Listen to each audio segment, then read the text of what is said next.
আসসালামু আলাইকুম। আলহামদুলিল্লাহ, ইন্নাল হামদুলিল্লাহ ওয়াসসালাতু ওয়াসসালামু আলা রাসূলিল্লাহ। আম্মা বাদ, ফাউযু বিল্লাহি মিনাশ শাইতানির রাজীম।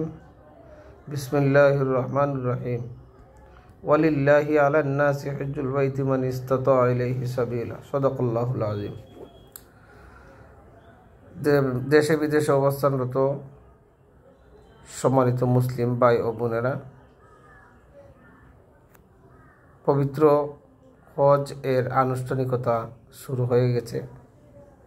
আমাদের যে সমস্ত মুসলিম ভাই ও বোনেরা পবিত্র হজ পালনের উদ্দেশ্যে আল্লাহ সুবহানাহু ওয়া তাআলার বাড়িতে পবিত্র বাইতুল্লাহ শরীফ তোয়াফের উদ্দেশ্যে পৌঁছেছেন, আল্লাহ যেন তাদের প্রত্যেকের হজকে কবুল করেন। আমরা সবাই বলি আমিন। আর ইয়াউমা আরাফায়, অর্থাৎ আরাফার দিনে রোজা রাখা, এটা একটা গুরুত্বপূর্ণ অধ্যায়।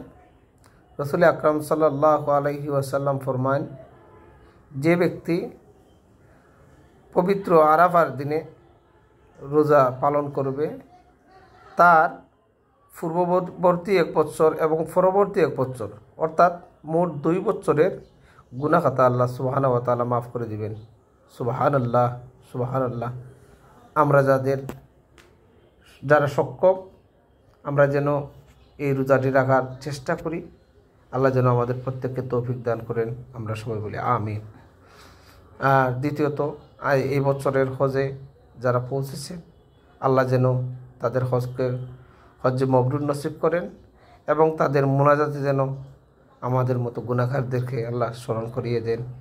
আর আমাদেরকেও যেন রব্বুল আলামিন তার বাড়ি জিয়ারতের এবং তার হবিবের বাড়ি জিয়ারতের তৌফিক দান করেন। ওয়াখির দাওয়ানা আনিল হামদুলিল্লাহি রাব্বিল আলামিন। আসসালামু আলাইকুম ওয়া রাহমাতুল্লাহি ওয়া বারাকাতুহু।